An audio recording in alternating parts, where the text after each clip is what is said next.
it'll be good. Alrighty.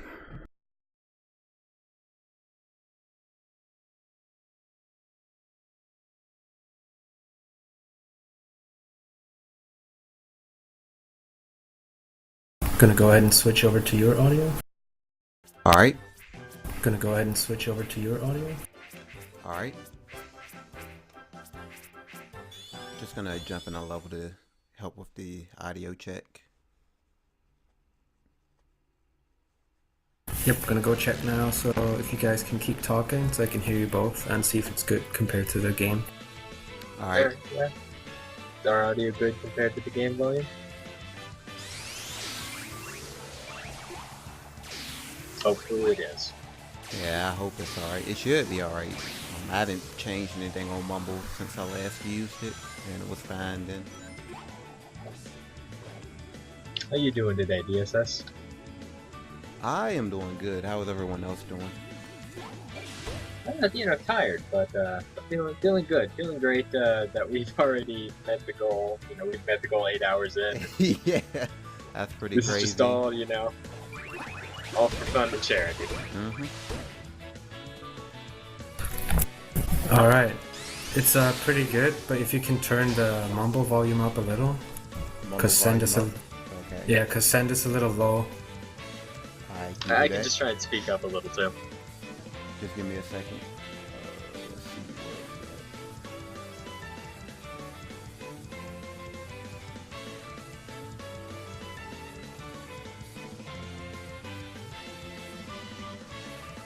Alright, talk a bit and then let me know how it is.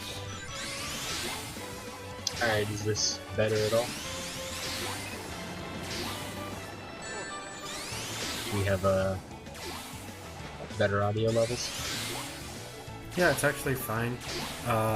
You do have this setting on though that like lowers in-game volume whenever you guys talk, but I think that should be okay. Oh, I thought I had that off. Well, it triggers whenever one of you talks. If it's easy for you to turn off, you can do that, and then lower the game volume just a little. Alright.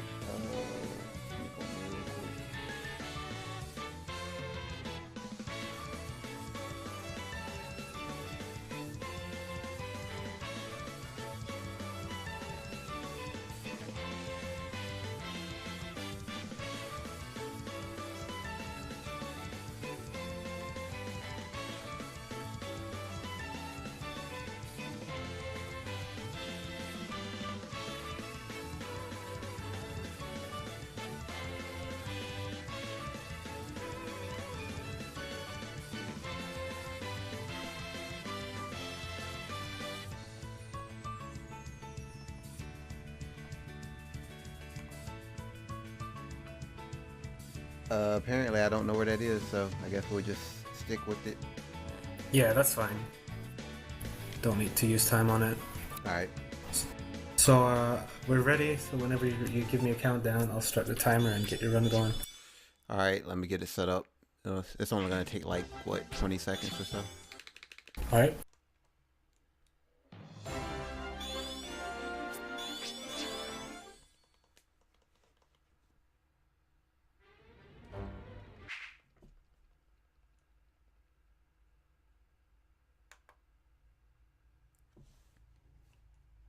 Alright, so am I counting down or are you counting down? You count down for me. Alright, so get ready. Gonna count down from 5. 5, 4, 3, 2, 1, go. Alright. And good luck. Thanks for the good luck. Okay, so the game that we have here is Sonic Lost World. This game came out for the Nintendo Wii U and for the Nintendo 3DS. This is the Wii U version that you will be seeing.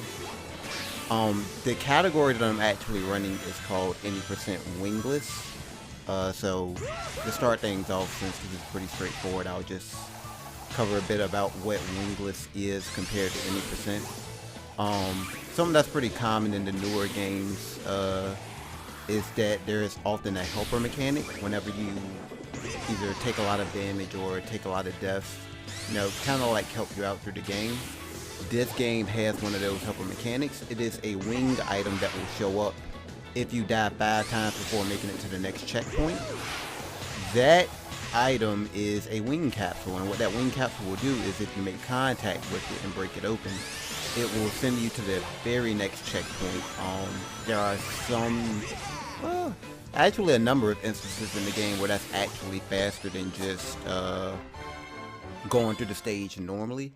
So in the any percent run, you abuse deaths to skip large portions of levels, whereas in an any percent wingless run, your restriction is that you cannot use any of those items. So they stay a bit more true to what you would see if there were ILs being done for the game, or individual levels rather. So one interesting thing about this game is that in order to finish it, you have to collect animals in stages. In order to complete a any percent or any percent wingless run, you have to collect a total of 5,000 animals. Now, normally to do that, what you would have to do is, or the quickest way to do that would be to go to these circus mini games where you can get a lot of animals. Have to use your Wii U gamepad to do various things. Thankfully though, what we have now, which is the fastest method, is using the Legend of Zelda DLC. So I'm basically going to be doing some depth abuse here in order to grind for animals. What this is going to allow me to do is that the circus mini games that I talked about a little bit earlier, those generally interrupt the flow of the game. For example, I'll have to play like 2 levels, go to the circus, 2 levels, go to the circus, 4 levels, what have you. In the end, I will have enough to finish the final level though. However, with the Legend of Zelda Zone, you do have a bit of a grind fest at the beginning. However, after that, you can just go from level to level without any interruptions.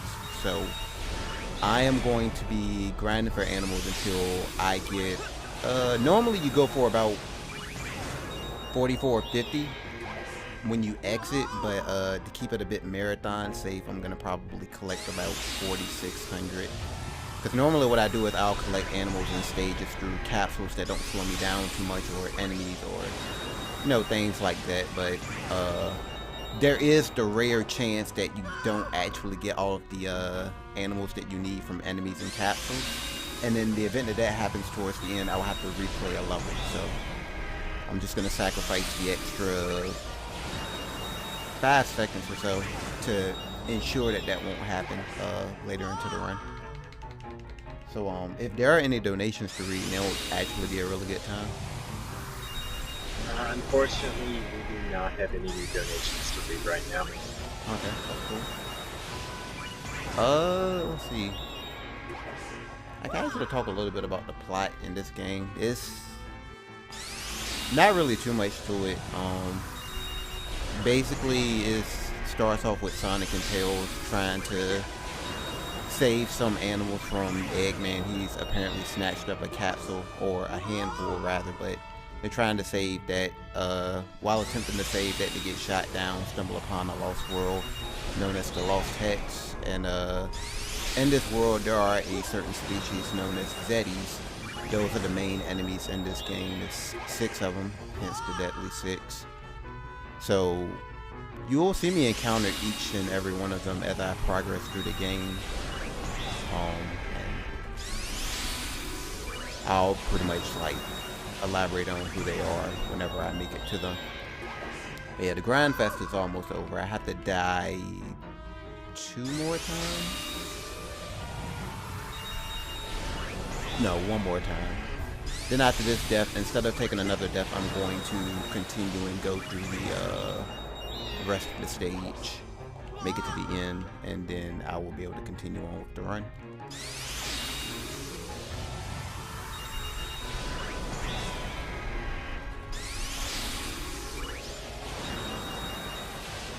But yeah, the rupees will convert to animals when I finish, so they actually do have a purpose.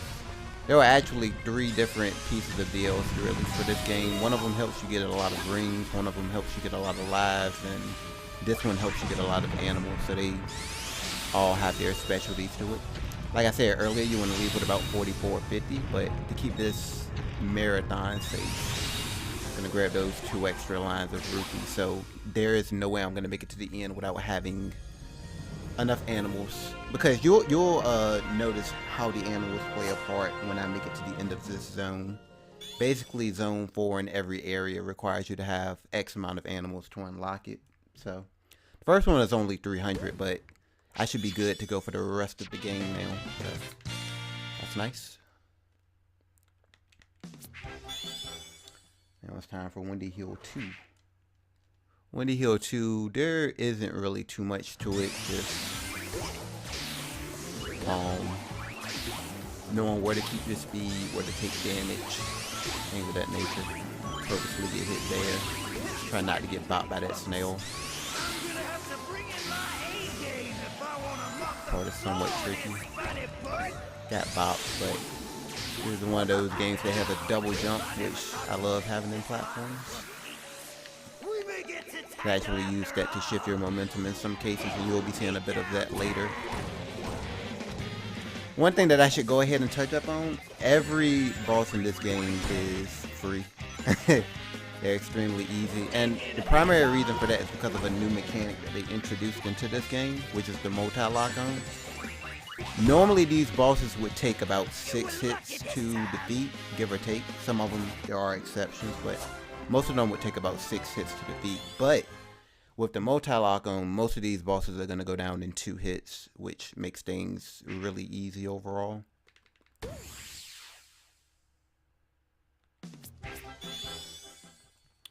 Alright, Windy Hill 3, we got a tube-like stage. This is also pretty straightforward. There's a neat little trick at the beginning that I can do, if I can get that. Deals with manipulating the way gravity works in this game.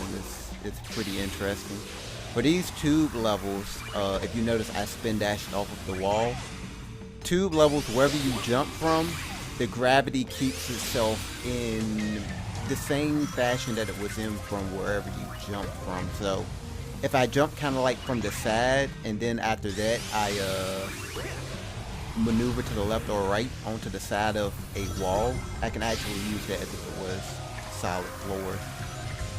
You only really get good usage out of that at the very beginning though. And here there's another neat trick. I'm gonna actually stand on top of this spinning platform, take damage, and then make my way across safely. Saves about a second or so.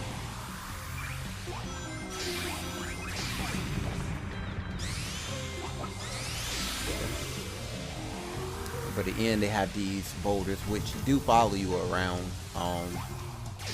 For the end, I'm just gonna want to bait these over to the left and swoop right back in to the middle. I should be good to go.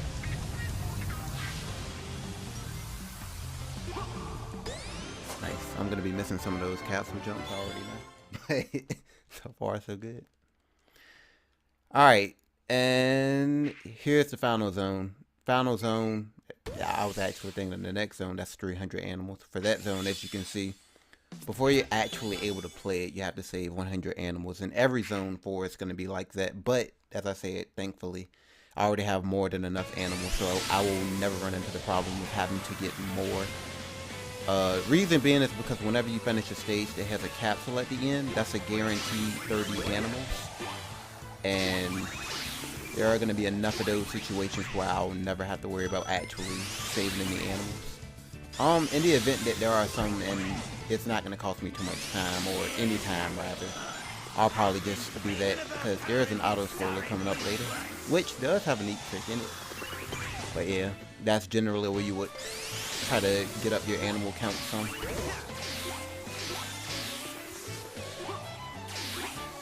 One other neat thing about this game, which you've been seeing me use a lot already, is the fact that it has a what seems to be an endless spin dash, and technically it is, as long as nothing obstructs you. It's really nice to use in a speed run. The main thing about it is though, if I double jump, you'll notice that every time that I land, I can just instantly go back into that spin dash and gain some speed. If I do a double jump, I can't do that.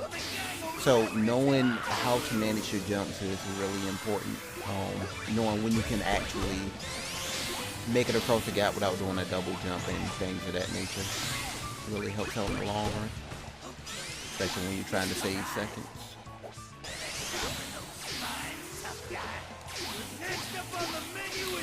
Alright, so this is the first member of the Deadly Six, which you saw me encounter him earlier. This is Zaz. He's pretty much like the lunatic of the group. Crazy personality, but also really easy to deal with. Once again, this is going to be another example of how OP the multi-lock-on is. Really easy boss fights. All of the boss fights are easy to defeat. Some of them are a bit more tricky in terms of getting an optimal strategy in though. But for the most part, really easy. Okay, so the first world was actually really tame in terms of tricks and glitches, but that's going to be changing really soon. Got Desert Ruins 1 coming up. This one is actually still pretty tame, though there are some neat wall jumps that I'm going to be doing in this one. This is actually one of my favorite stages to run through if you do everything properly. It's basically a transition between 3D and 2D areas. 3D areas, there isn't too much going on. 2D areas, there's a lot of wall jumping, a lot of platforming. So, pretty cool to look at if it's all done properly. This part, to start things off, is a platform skip, if I can get it. Nice. So if I ever mess that up, then I have to take the really slow platform up to the top, which I like to call the platform of shame. And that generally happens in marathon settings, but not the case this time, so I'm happy about that.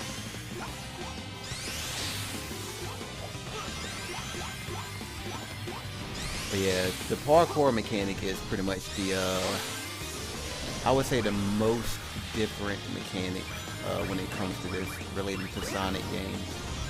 It takes quite a bit of getting used to when you first play the game, but once you get used to how it works and all of that is really nice. You keep the ball rolling, no pun intended. Those fire orbinats are always something.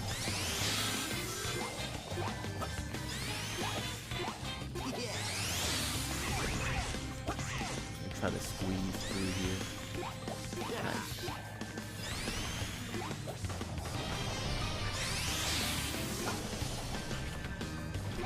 Go up here early.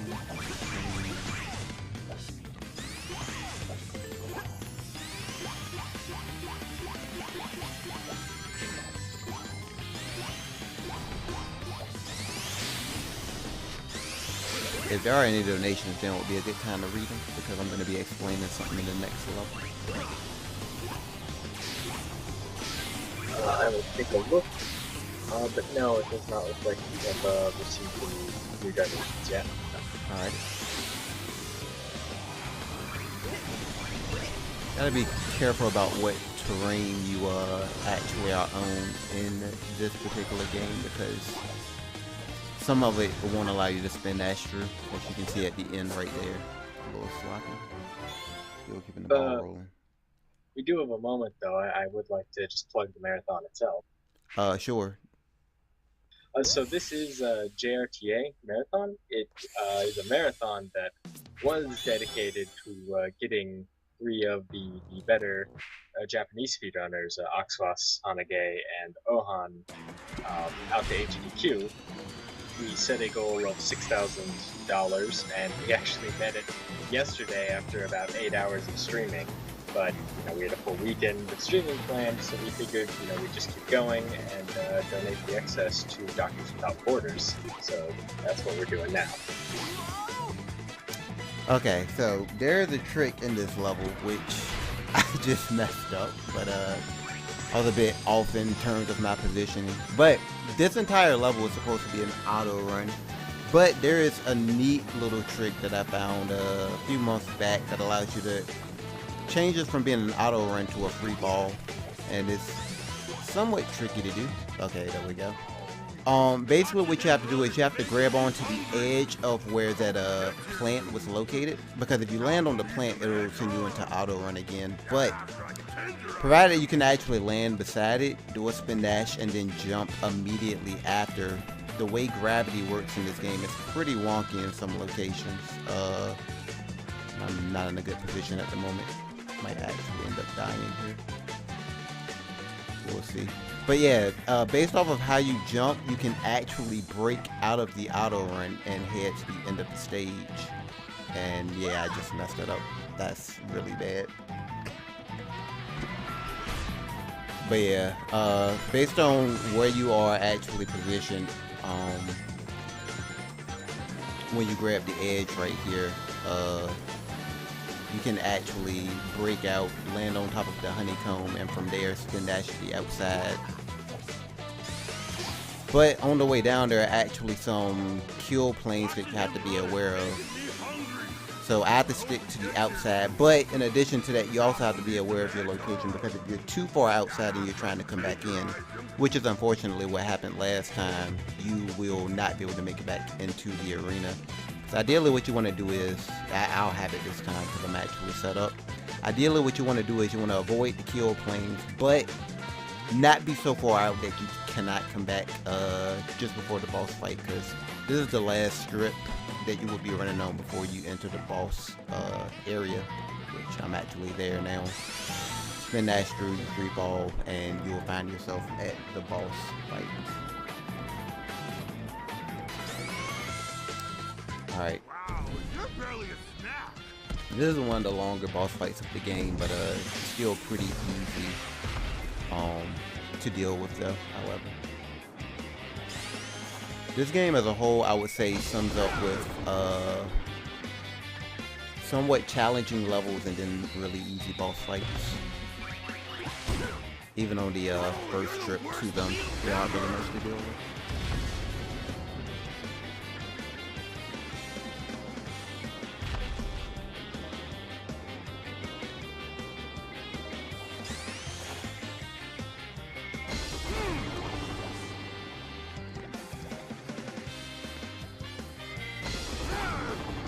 But yeah, this is the second member of the Deadly Six, who is known as Zomom.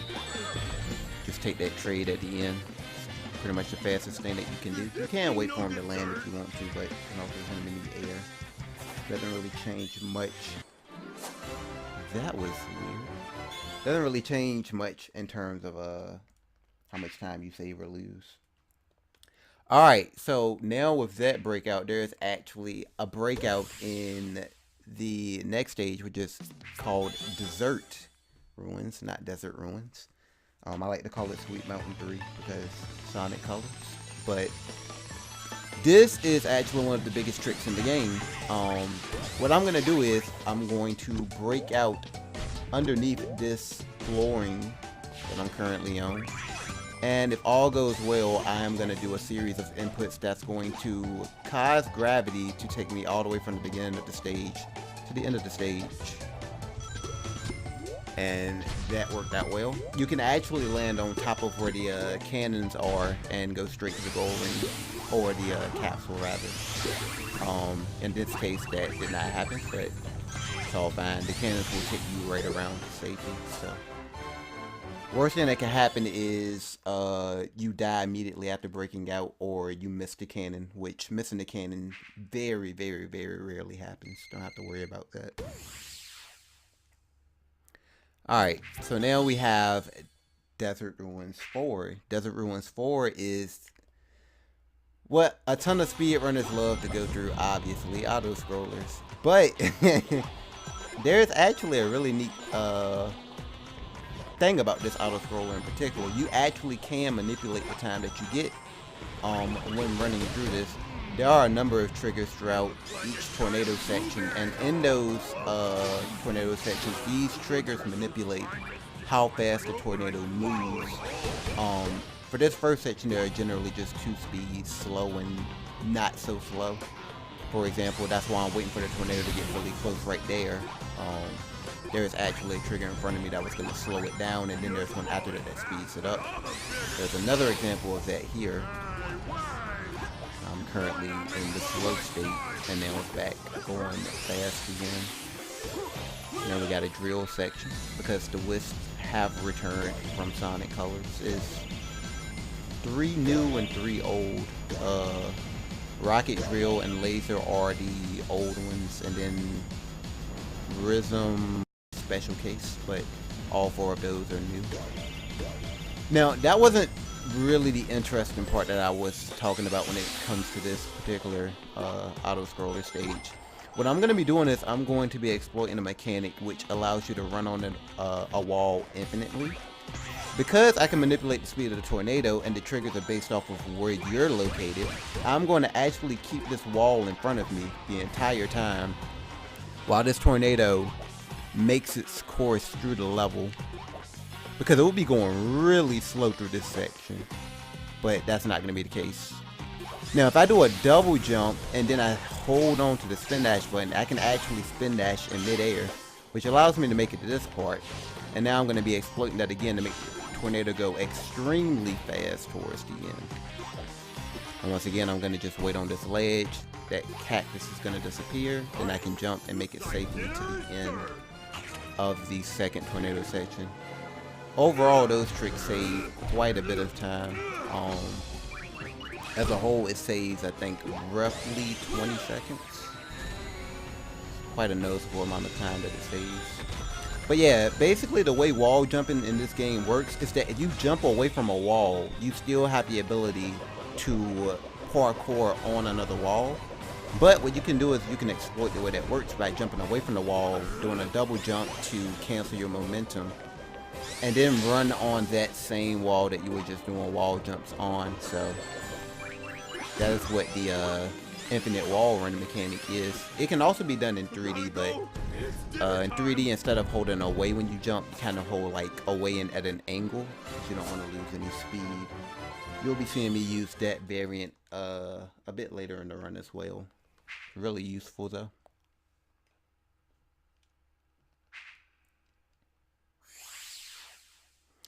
And that is Desert Ruins. So on to the next area of the game.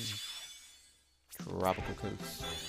Tropical Coast one is pretty straightforward as a whole. However, there is one interesting trick that you can do at the end to make things a lot faster than they normally would be. If there are any donations, now would be a good time to read them.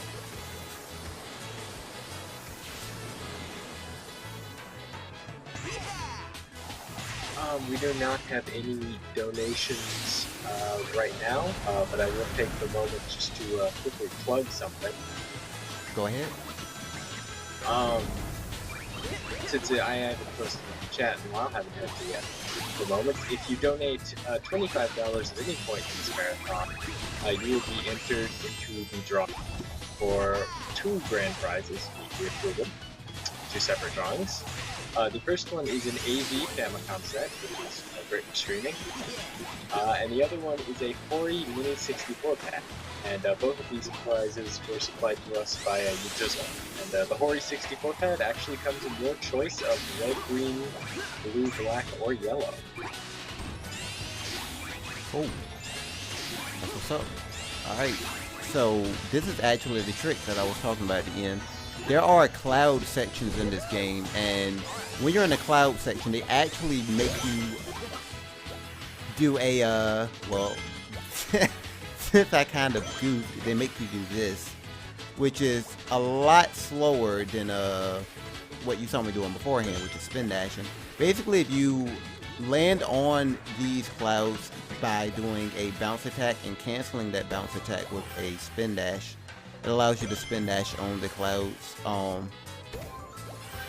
Generally, when you enter these sections, you have a chance to do a bounce attack. And in addition to that, if you take damage from an enemy and then jump, then you can also set it up that way, which is what I attempted to do to get it back going, but unfortunately I couldn't. There's going to be another cloud section later that's a bit more riskier than the one that I was just on, where the same thing can be done. Does speed things up slightly, but does waste quite a bit of time if you do end up failing that.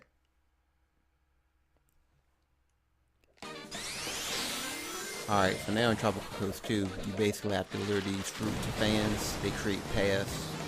And this is also where one of the returning wisps show up at, and it's the rocket wisp. So I'm actually going to be using that to skip quite a large chunk of this level. So if you aim at the right location, you should have enough air to actually make it into a later part of the level, which I did. And then from there you can just grab another rocket right here. You can use this to make it to where the boss fight is located.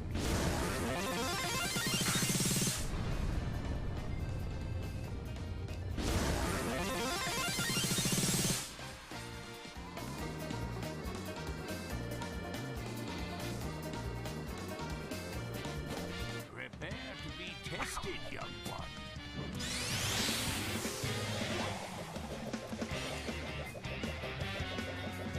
So this is the third member of the Deadly Six, and this is Zeke. He's supposed to be the one that has a ton of wisdom, but once again, really easy boss fight. Who is your master? Probably the hardest boss fight to optimize in terms of a speed run is in the next area, just Frozen Factory. Alright, so now we have one of two unique stages in this game.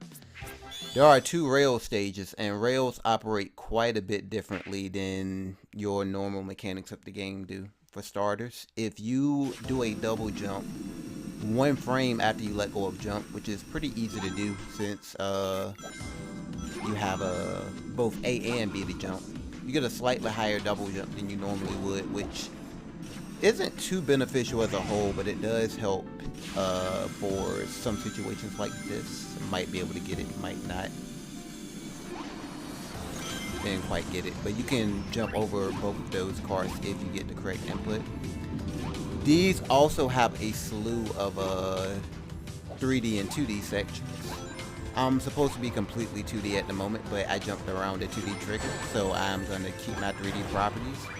The 3D property that you keep that's really useful is the fact that in this game, when you're in 3D, you actually move faster than you would if you were in 2D. So you will be seeing a lot of that in the next rail stage, but that doesn't come until quite a bit later into the run. Those sections are a bit tricky because when you're in 3D and 2D for the 2D sections, your movements are based off of the camera, so holding right makes you go into the foreground and holding up makes you go into the background. So you have to kind of hold at an angle. And nice. If you get a favorable position on that fan, you can actually get a really high jump leading into this section, which allows you to save a lot of time if done correctly. Unfortunately, there is a kill plane above your head, which is really really hard to know where it's located, but yeah, if you do run into that kill plane, then that is GG. Thankfully, however, there is a checkpoint that is right before that trick, so in the event that you do die, you don't lose too much time. So it's a trick that I always go for, even in a marathon run. It's cool to show off either way. You either get the really big jump or you end up changing your gravity and say, I'm out of here. And another neat little trick at the end where you jump around this guy, which looks pretty difficult, but there's actually a lot of leeway on that. And there's another example where you can get a higher than usual double jump to kind of save some time. That only saves a few frames though at the most. In rail stages, you'll notice that I'm jumping a lot, but the reason for that is because when you jump on a rail, you can actually go slightly faster if you're holding forward with every jump. So that is true for gray rails and red rails. Green rails, it doesn't really matter what you do. You keep the same speed. Alright, so here is actually one of my favorite tricks in the game, but it's also one of the easiest ones to mess up. You're actually supposed to go through a series of smaller planets to make it to the end of this first section. However, with a few blind fires, you can actually make it all the way to the end of this first section, which I'm going to be going for. To mess it up, I'm going to just quit out and try it again. There's not a lot of room for error in your aiming, as you can see by the meter that I'm depleting, but if you get it, it's a great double. And this should be it, unless I hit the death plane that's around this cloud, and I did. Alright, cool. So, takes a little while to get used to, especially the first fire. That's the most troublesome one. Because you can actually make it so close to the balloon that you hit it, but you actually don't stay in your rocket form. But that was nicely done.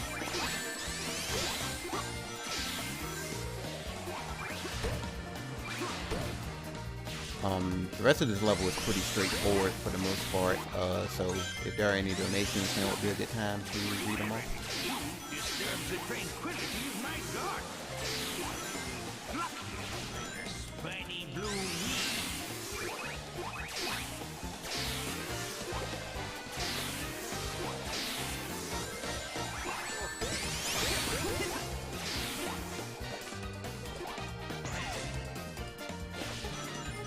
I guess not. Alright.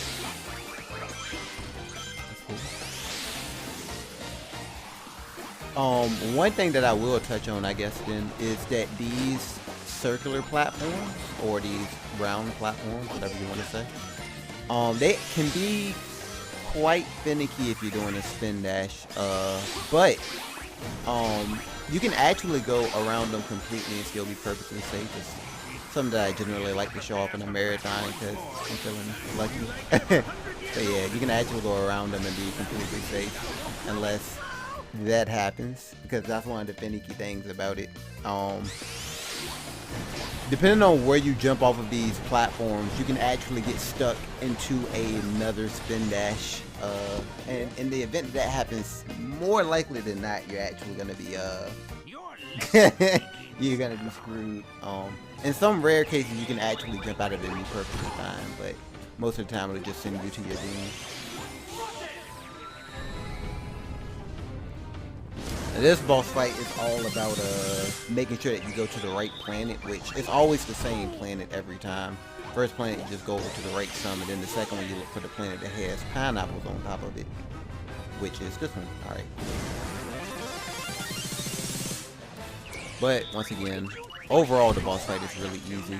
The only difficulty with this boss fight is making sure that you go to the right planets. As long as you get that, you should be perfectly fine.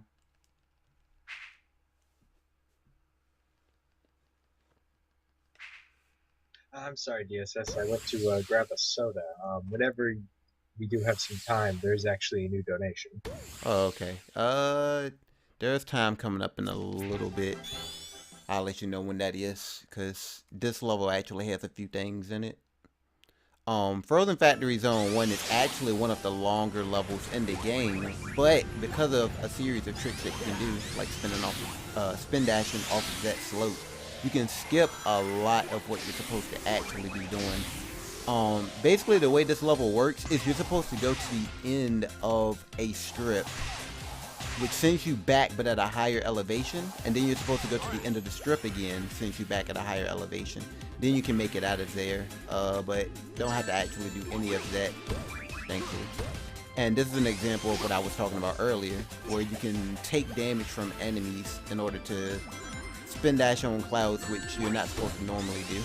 Hopefully I don't get trolled by this fire or that one. Nice. And because of that, I can actually make it out of here. So, as you can see, spin dashing on the clouds is a lot faster than just doing your standard cloud jumps, and that's one of the trickier ones in the game. But, yeah. And once again, at the end, we're supposed to be going to the end numerous times, but we can just wall jump up, hit the big screen, and we find ourselves right at the end of the level. So, yeah, if you want to, you can go ahead and read off of that donation. Alright, we have a $25 donation from Tiberius. And he says, awesome marathon so far. Enjoying the hell out of DSS as always. Keep it up, everyone. Alright, that's what's up. Thanks for that donation. Alright, now this level. Most people who have played this game will never forget this level, because this level is probably the most different of the bunch. It kind of reminds me of Katamari. Never played it, but seen quite a bit of that game.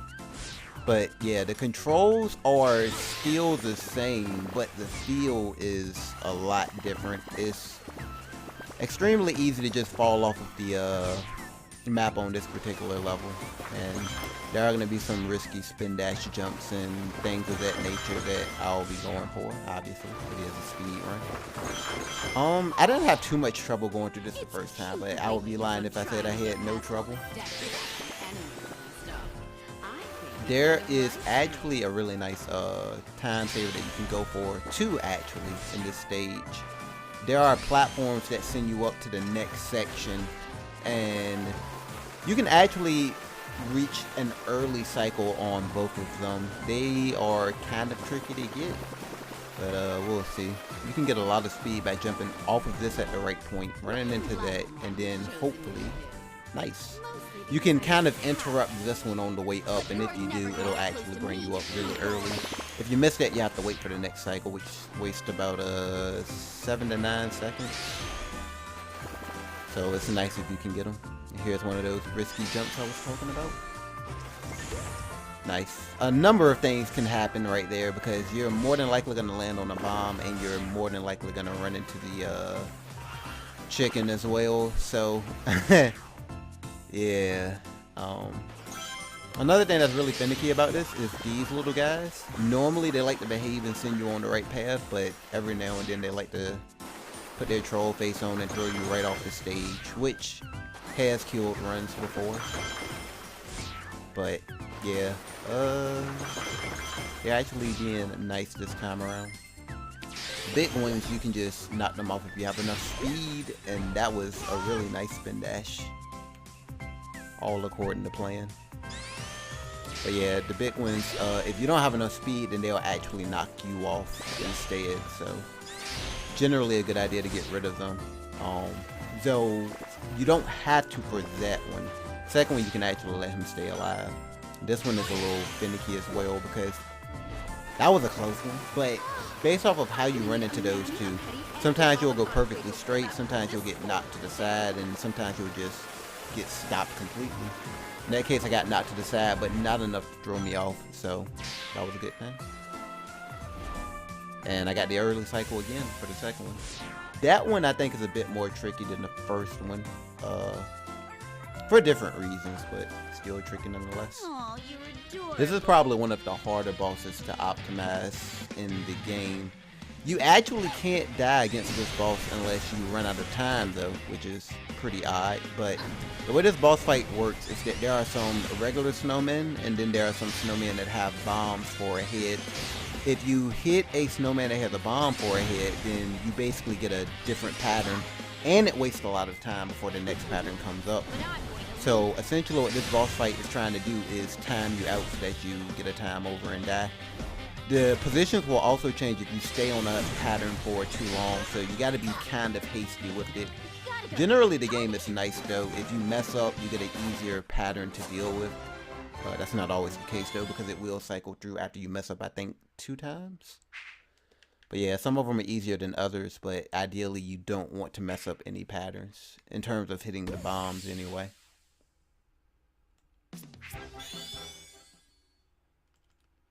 Now we actually have a casino level in Frozen Factory, and this level is actually pretty straightforward, aside from the pinball table, which is mandatory. The first one anyway. There is a second one, but that's just 4 red rings.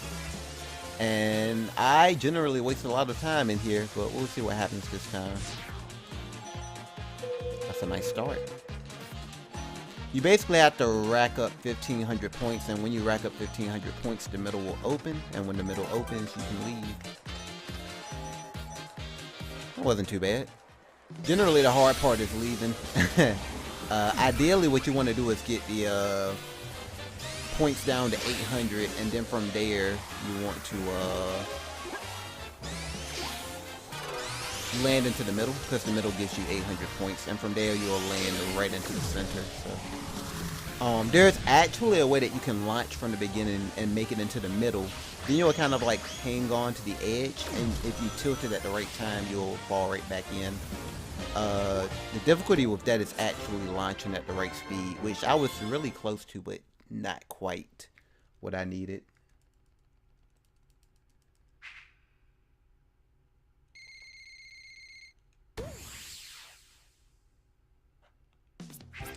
Alright, and then we got Frozen Factory 4. This is one of the longest levels, and there isn't really much you can do to make it faster, unfortunately. But there will be a lot of skating, and there will be a lot of ballerina jumps happening. You basically get 2 jumps whenever you're skating as Sonic. If you're not holding on to the run button, you do his standard jump, like right here. And if you're holding on to the run button, you basically do a ballerina jump, which is actually very detrimental to your mobility. If you ever do a ballerina jump, you cannot control what Sonic is doing in the air, aside from how much height he gets. So it can actually go very wrong depending on where you use it. But the advantage is that you can bounce off of ice blocks and enemies and things of that nature without losing speed. So in the event that you want to bounce off of objects while keeping your speed, you do a ballerina jump. In the event that you need more control or more height, then you'll simply do a standard jump by letting go of run.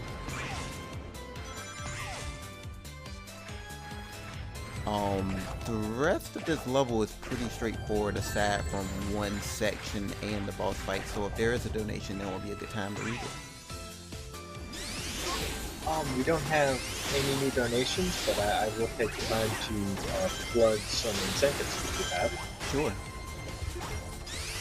So, if you guys would like to make a donation, right now we're just collecting directly for Doctors Without Borders. We do have some incentives you can see on the schedule below the screen.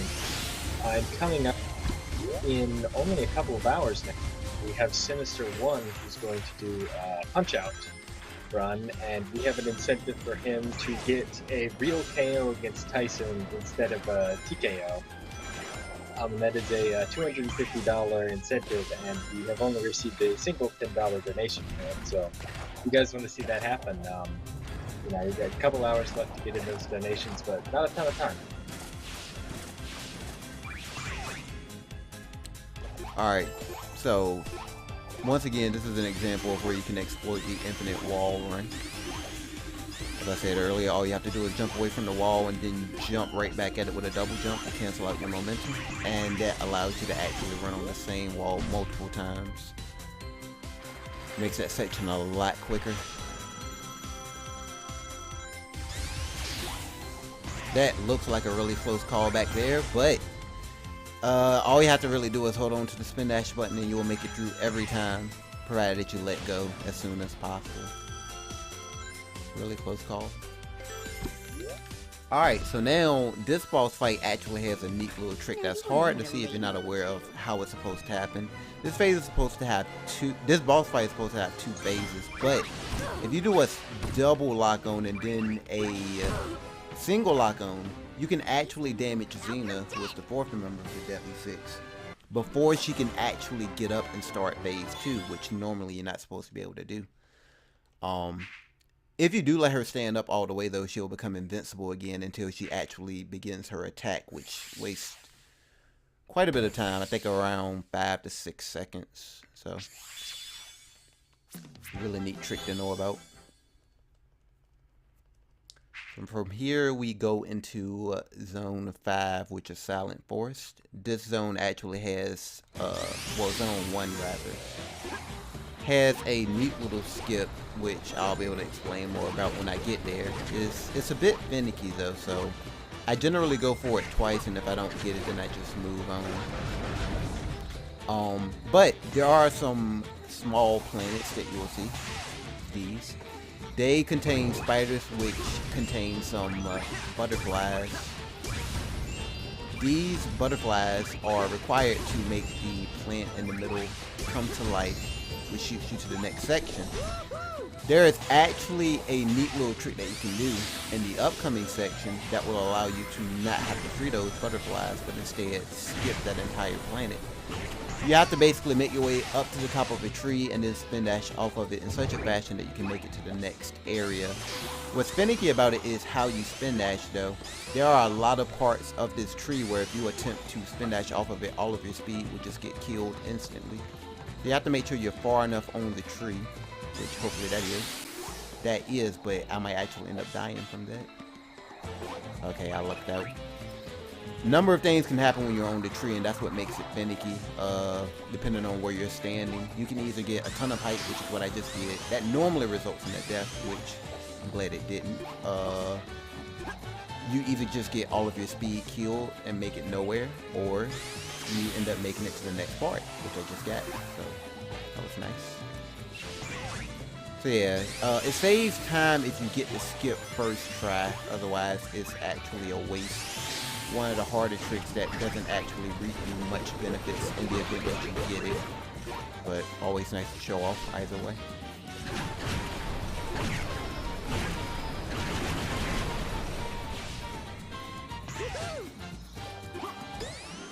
Alright, cool. The thing that's really dangerous about that particular trick is that in the event that you do die, when you're taking the ideal route, you don't hit any checkpoints. So if you die there, you'll end up going all the way back to the beginning of the stage, which wastes quite a bit of time. Alright, so now we have Silent Forest Zone 2. This is probably one of the hardest levels to do optimally. Just because of the nature of the level, there are a lot of obstacles, a lot of enemies. Boss fight is probably one of the hardest boss fights to optimize if you don't know what you're doing. Once you figure out what to do though, it's not as bad. There's also one section that's pretty easy to take a death from as well. And this is the last section before you make it to the actual boss fight.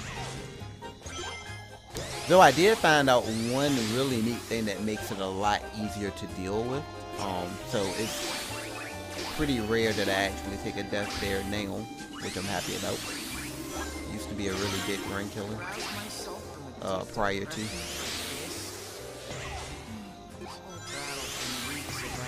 Basically in this section coming up, the bird in the background is going to have a searchlight. If you are caught in that searchlight, then that is a death. Nothing you can do to get out of it if you are detected. Just have to pretty much sit there and take that. The neat little thing that I found though is that if you're rolling, he actually won't detect you, which I'm almost certain is a programmer oversight. It also works if you're crouching, but rolling, I'm pretty sure that's not intended. So the hard part is basically the beginning. Once you make it to that checkpoint, after, you know, the searchlight comes into play, then it's pretty easy to make it to the end. So, there we go. Now this boss fight, you actually have to use its own attacks in order to take down Zor, the 5th member of the Deadly Six. So it's all about manipulating where those are located, which is what I'm going to be doing right now. Basically wait for him to fire the first one, run to the right, second one, wait for the third one, run to the left. When he fires the 4th one, that's when you go in. And I actually missed that one, but that's still fine. Just go around and hit that. The way that that's set up is so that when he jumps back on, you actually have the last 2 to hit as well, so you can knock him right back off. There we go. So aside from that one miss, that's exactly how that boss fight is supposed to go. One of the easiest ones to mess up though.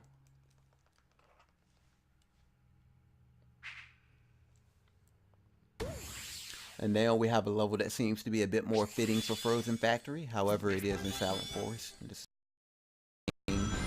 Though this time you're dealing with ice, so gotta worry about ice physics. Pretty straightforward for the most part. Though there is one pretty interesting thing that you can do to kind of save some time. Later in the stage, there are going to be these enemies that are actually atop some machinery, which you can take them out, but instead of taking them out, what I'm going to do is I am going to lure them to be on the ceiling or ground. It can be either way, whatever you want to say. And then I will attempt to go around them before they can actually make their way to where I'm trying to go, like so. That is the first instance of that happening, and there are actually going to be 3 more coming up quite a bit later.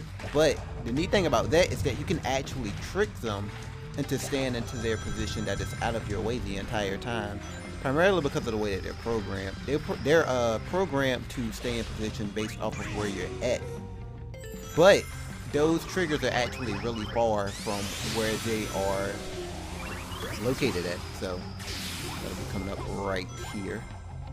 Nice. So what I'm going to do is I'm going to stick really close to this side, and then I'm going to jump across. Didn't get the first one or the second one, but the third one stayed up there. Normally, if you are in the correct position when you jump, they'll all three stay at the top and you don't have to worry about them. In that case, only the third one did, which is actually pretty rare. It's generally, I would say, the second and third that will stay up there, and maybe the first one will come down. First and second one came down, but it's not too big of a deal. Got the sick ballerina jump onto the capsule as well. So that's what's up. I just noticed something that's alarming. My gamepad was not plugged in. Like, it was about to die, but I caught it. So we're good now. It's funny because that seems to happen every marathon. When you do have a moment, DSS, we do have a new comment. Oh, cool. Now will actually be a really good time, so go for it. Alright, well, we have a $5 donation from a helpful person who would like to remind you to bring flowers to Zena. Oh, okay. That's alright. I got you. Whoever donated, thank you for the $5, and I'll do my best to remember to bring the flowers to Zena. Okay, that was scary, because that was not exactly what I wanted to go for, but I adjusted. This is actually one of the harder sections in the game to go through. One of the hardest stages as a whole, especially that first section that I was in. One mistake means you go all the way back to the beginning in the event of a death, and those platforms are on a timer, so if one thing goes wrong, then everything changes up, so you have to be aware of that. Now in this drill section, you're actually supposed to defeat those enemies in the center, but the first one you can skip it because these dirt circles are actually low enough, or the entrance to this one is actually low enough where you don't have to kill the first one. You do have to kill the rest of them though. So there is a strategy to end drill early and make it out of this section without destroying that one, but it is a tad bit slower. Alright, so out of there. And after that, we're greeted with a really short section. All you gotta do is jump over this guy, which sometimes he likes to troll me like he is now. Okay, there we go. Now, this section actually has a really interesting glitch, which I call the grabber glitch. Basically, when a grabber takes hold of you in this game, when you're trying to wriggle free, you go into and out of the background, believe it or not. So in a 2D section, if you break out at the right time and bounce attack immediately, you will actually be able to go around the 2D plane, which in this case allows you to save around 8 seconds, which is really nice. There are other areas where you can do that same trick, but they don't actually benefit you, unfortunately. They'll generally lead with either you losing time or you taking a death, depending on which grabber you do that with. Doesn't work with all of them, but it does work with a handful of them, I would say. Another pointless conflict is about to begin. Now, this boss fight is actually one of the bosses that only takes one hit to get rid of. And he almost destroyed me. But yeah, basically all that boss fight is defeat him before he destroys the platforms, which keep you alive. But one multi-lock on and he is done for. Now, if you notice my animal count, I'm already over the 5,000 that's required to finish, which is lovely. So I definitely don't have to worry about animals anymore. Now, Sky Road actually has a really big shortcut at the beginning. However, it's also one of the more difficult ones. I'm going to go for it regardless. There is a Caterpillar planet that's going to be coming up real soon. But if all goes well, I can skip that Caterpillar planet by manipulating the way gravity works in this game yet again. So I'm going to hit this checkpoint for safety purposes. Now, what I need to do is spin dash off of this in such a fashion that my gravity is normalized by the planet, but I don't get sucked into it, which happened. And if I actually get enough distance, gravity will take control and allow me to go to the auto run section, which you can do without auto running, but this time I'm choosing not to. But yeah, that is actually how you skip the Caterpillar planet. Now on that planet that I skipped, there are 4 large caterpillars which take 6 lock-ons to defeat, multi-lock-on, mind you.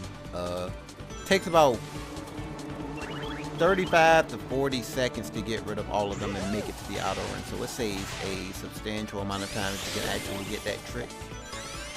So I'm happy I got that. Now I'm gonna actually be using Eagle to skip going up to the top here. Saves a nice chunk of time. Okay.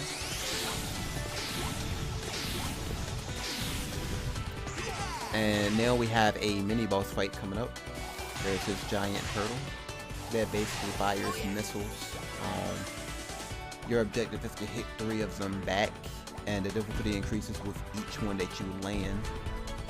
That is not good. Yeah, that's fine though. There we go. That's one. Now I have to wait for the next one, which I think appears right around here. Close but no cigar. That's 2.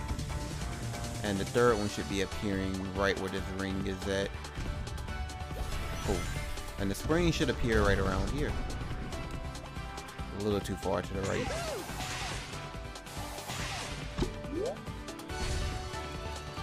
And after that, you can actually just auto run to the end. A little fun fact, as I mentioned about the difference between any percent and any percent wingless, this is actually one of the examples, perfect phone call. This is actually one of the examples of where you skip a large chunk of the level. In any percent, I would actually take an intentional death while fighting the turtle, and that would allow me to warp all the way from that fight to this capsule, which saves a lot of time. That's just be some thought on what it might look like in terms of what you would be skipping. Some of them are nice that you skip, and some of them I would rather actually play through it, because there are some cool tricks that you skip in any percent, but you get to showcase it all in any percent wingless. I do run both categories though. And this is another level that I really like running through. It's really easy to die here though, because there's nothing but circular platforms for the most part, thanks to these dragons. So I like to play this a bit risky, like right there. Not always the smartest thing to do. That was a decent jump. Normally you get more height from that. Using these dragons to actually speed things up a bit. And that was the hard part. The rest is pretty straightforward. It will be hard to choke without teeth. See every scream. That was almost dead. Good awareness though. Alright, we're out of here. But yeah, the neat thing about those dragons is that even though they aren't always there, before they leave, they technically still have the collision. So you can actually roll off of nothing, which I did in a few cases. It's kind of hard to detect. But once they leave, obviously the collision is gone. That's right. You raise me. And this boss fight is actually really easy. What you're supposed to do is make your way around the dragon to reach Zabik, who is the final member of the Deadly Six. But thanks to the bounce attack, you can actually make it up to the front really easily. If you don't know that, it takes quite a bit of time. If you do know that, then it takes no time at all.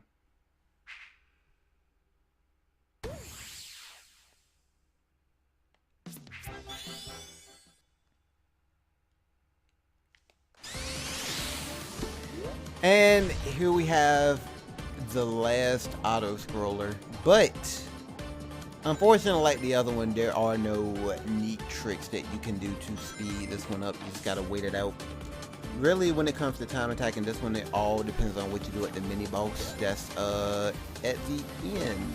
So yeah, this is actually a really great time to read donations or talk a bit about the marathon if there aren't any donations that come in. Plenty of time to waste. It doesn't look like we have any donations to read. Let me just refresh with that.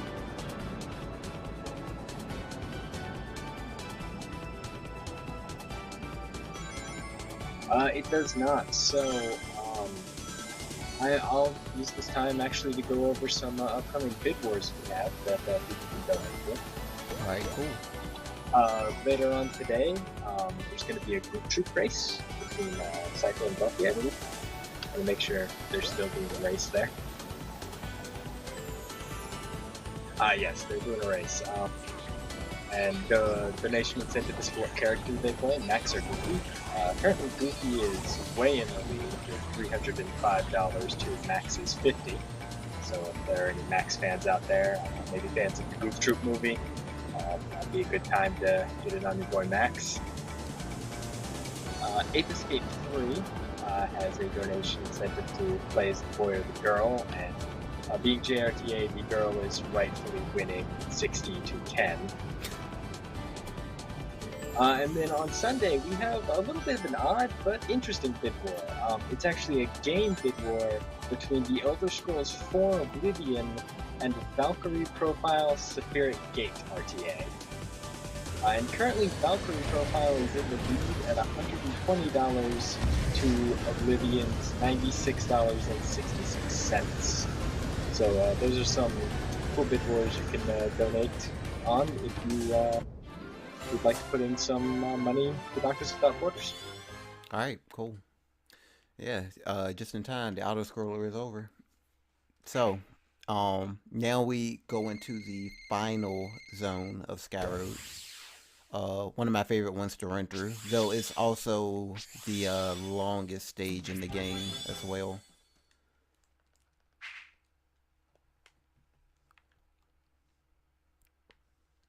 This zone in particular has a lot of different sections in it, some 2D and then some 3D. So the 3D sections are pretty much just sliding. So yeah, it's gonna abuse infinite wall running yet again right here. Clear that section pretty quickly.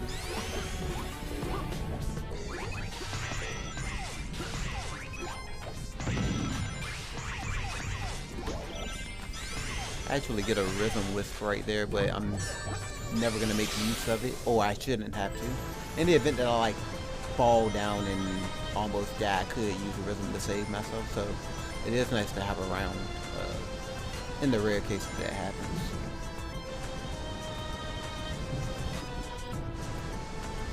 One interesting thing to note about this level, I guess I should say, is you probably noticed it when I was in the first section, but you'll be seeing more cases of that coming up in the final section of this level. Basically, when you move up, the kill plane moves up as well. So even if you know that there's going to be solid floor beneath you, it's still possible to take a death. It's kind of funny, really, because sometimes you can have the death planes rolled up to the point where you actually will take a death, but you can still see Sonic just kind of like hovering above nothing. It's something that doesn't happen often, but depending on how you're moving the camera up, it's definitely a reality. These sliding sections are pretty straightforward, though there are a few points where you can kind of save time if you know what's coming up next, like this one for example. I'm gonna have to actually make my way over to the next one. That was a nice one. Sometimes I take damage when I grab that, sometimes I don't. If I don't take damage and I can save time, if I do take damage, Sonic kind of slows down for about a half a second or so. There's another case where you just want to drop off.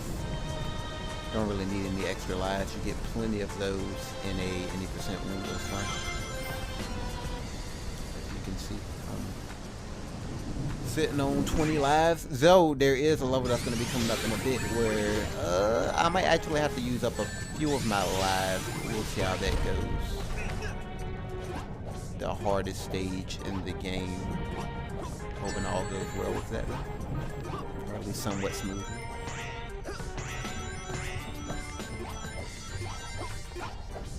And we gotta ascend all the way up to the top, and as I said, in this section, every time you see the camera move up, that is where the kill plane is. So I want to do my best to make sure that I don't fall down.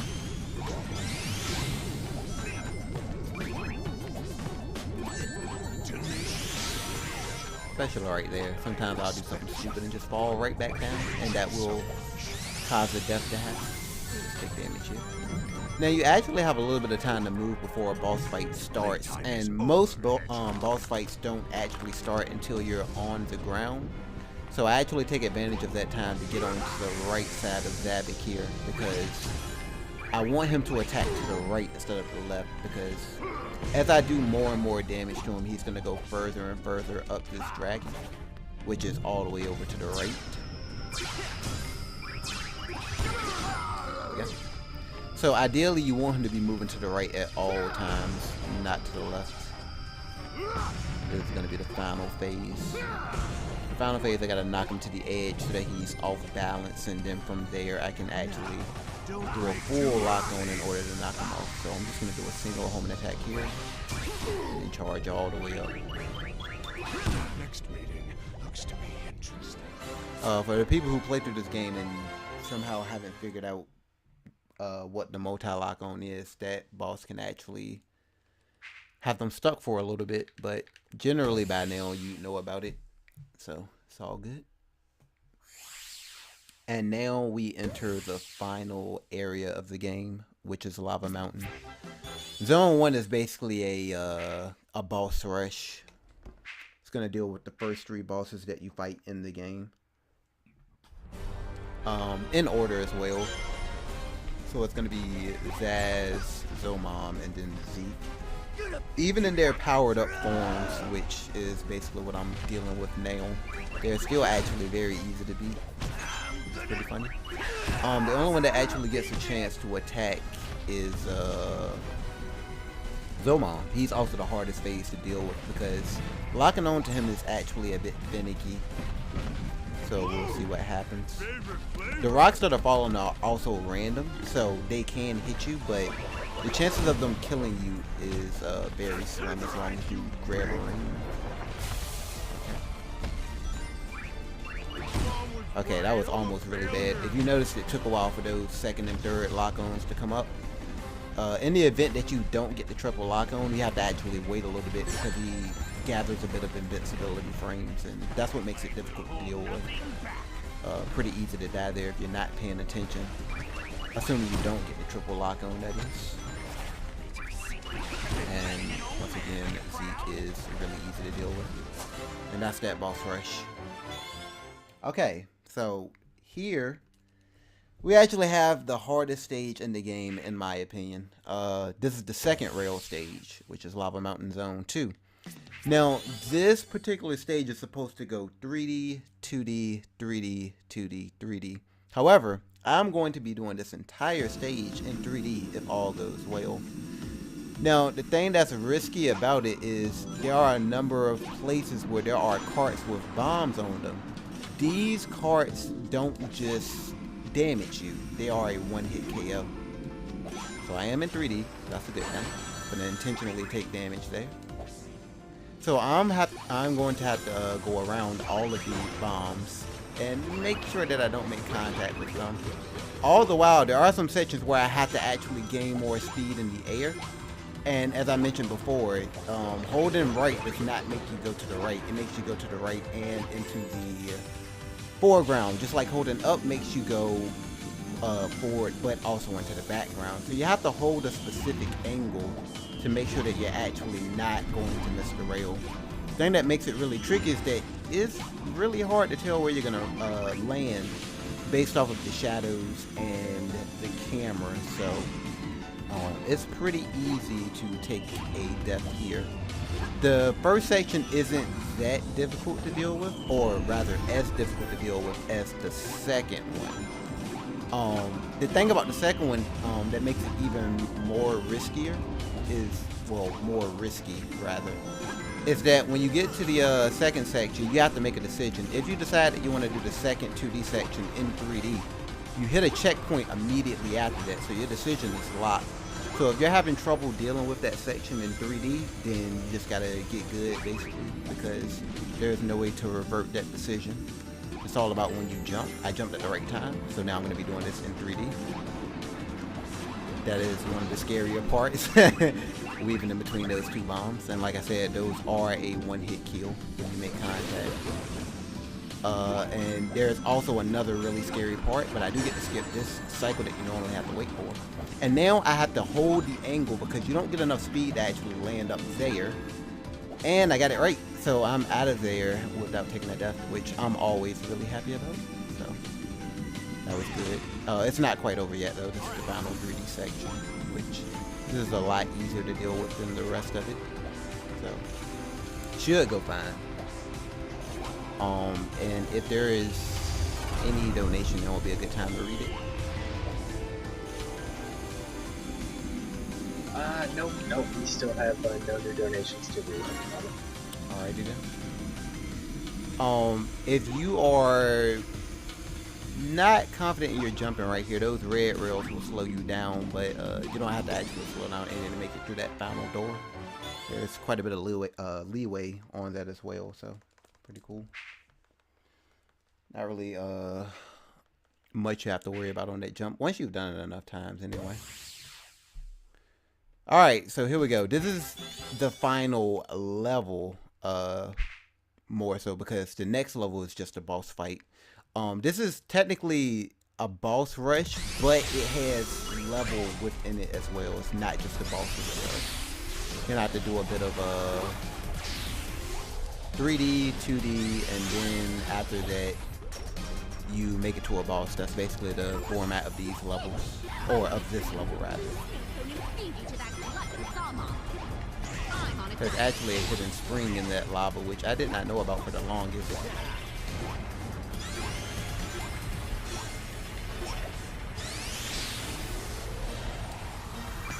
Seriously still here? Why I was trying my own strats right there.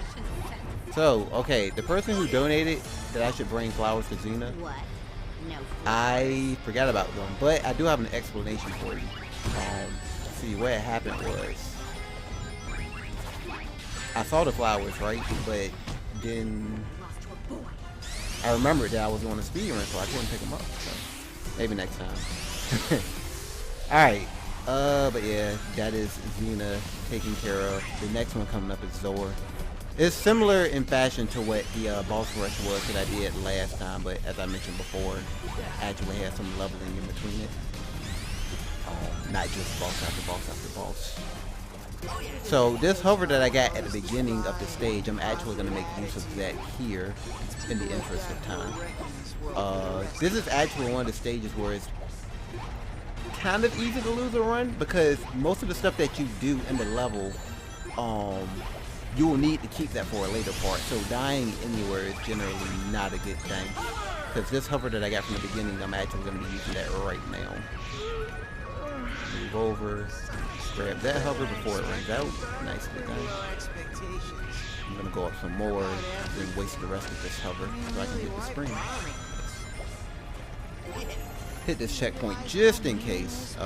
Normally nothing goes wrong with this portion of the boss fight, because one neat thing that you can do is just get on the edge of the platform and jump to win, basically.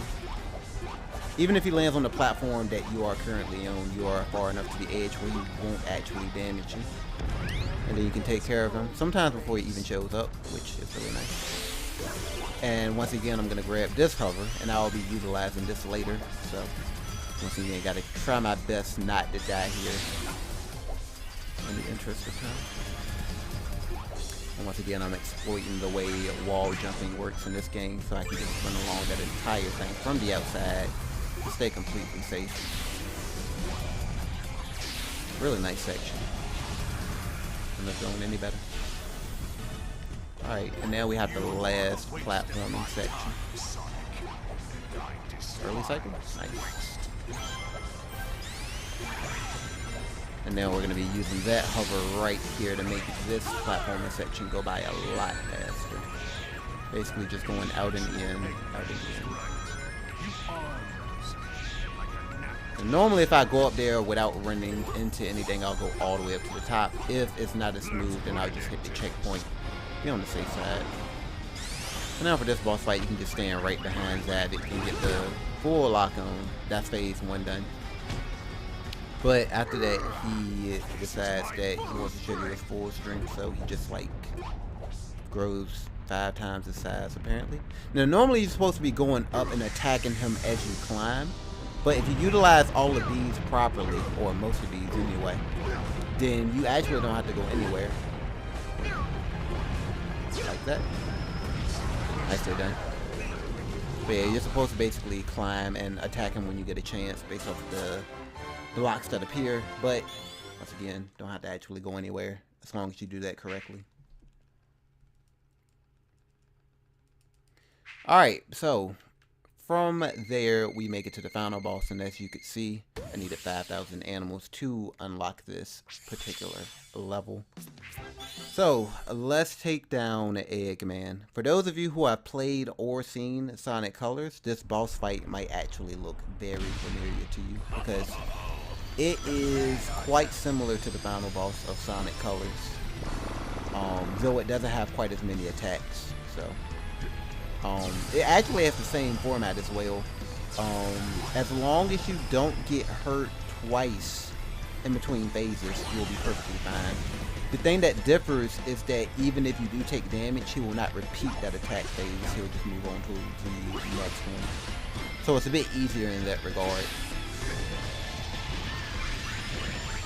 So I gotta get these locked on. And if he grunts, that was full power. If not, then extra cycle.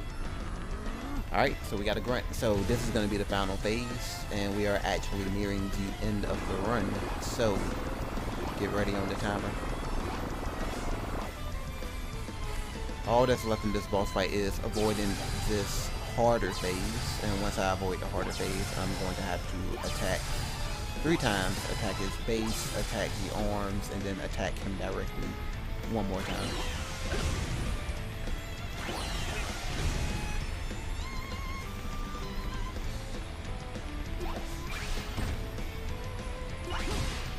Alright, so time should be coming up very soon. About 10 seconds or so. And time. Alright, I got you at 117.57. Nice. Really nice run, aside from, I would say, DR2 messing that trick up twice. Everything else went pretty smoothly though, so I'm happy with that run. Yeah, it was pretty impressive. Turn our world's stolen energy in your face, Eggman. I'll be back, Sonic. I'll find another. So what are we looking like in terms of the schedule at the moment? Well, next up we got Panel de Pont, and it's going to be played by Cards of the Heart. And we're a little bit behind schedule, but not by much. We're actually catching up. We're less behind than we were before. Because you guys are playing really fast, we're catching up slowly. Alright, that's what's up. Alright, cool. Yeah. Hey, you know, DSS, thanks for coming. This is actually the first time I've ever seen Sonic the Lost World at all, and I mean, you made this game look crazy. Yeah, it's actually one of my favorite speed games that I have at the moment. Especially like considering a lot of people talk about how slow it generally is. It's nice to show off how fast you can actually go when you get everything down. So I feel like it's probably the hardest one I run at the moment as well. So I kind of been taking a break from it for a little while. Been doing 06 for the most part. But yeah, is the next runner ready to go? If not, I can show something. If so, then I'll just cut it here. He's pretty much ready, I believe. I see his stream at least. But if you have something short to show, I can bring you back up. Yeah, we can do that. Alright. Go ahead. Okay, so the one thing that I want to show off in this game is it's a neat trick, but unfortunately it doesn't actually have any practical use, which I'm sad about, but it's a cool trick to see nonetheless. It's a trick that actually allows you to stop the flow of time for everything except for Sonic and the timer itself. It's pretty weird in how it works because it involves using help menu, which I don't really know why they handled it that way in this game, but the help menu only will give you help if you look at your gamepad and actually click on that. So a lot of people don't even know that it exists in the game. But basically what you do is you activate laser and bring up a help menu at the same time, and when you do that, you get a neat little effect where everything is stopped except for, as I said earlier, Sonic and the timer. So I'm gonna get the help menu to show up one more time. I'm going to hold on to A and hold my finger on the help menu, bring up the home menu, close it out, and they should activate at the same time, like so. And then when you do that, hello, everything is stopped except for Sonic and the timer. You can like kick enemies and then destroy them after you kick them. You don't really interact with anything like speed pads, springs, right here. The reason why it isn't beneficial is because there are things like these big springs that send you to the next area. You cannot interact with those either. And the main reason why, even if you could make it to the end, which I have done using special abilities, capsules don't work. So you technically can't finish the stage whatsoever. You can revert these effects by either quitting out or just letting the time run out and taking a death. But yeah, that's pretty much it.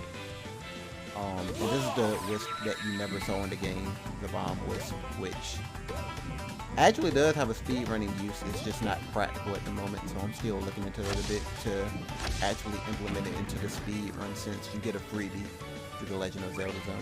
But yeah, that's Sonic Lost World. Hope you enjoyed it.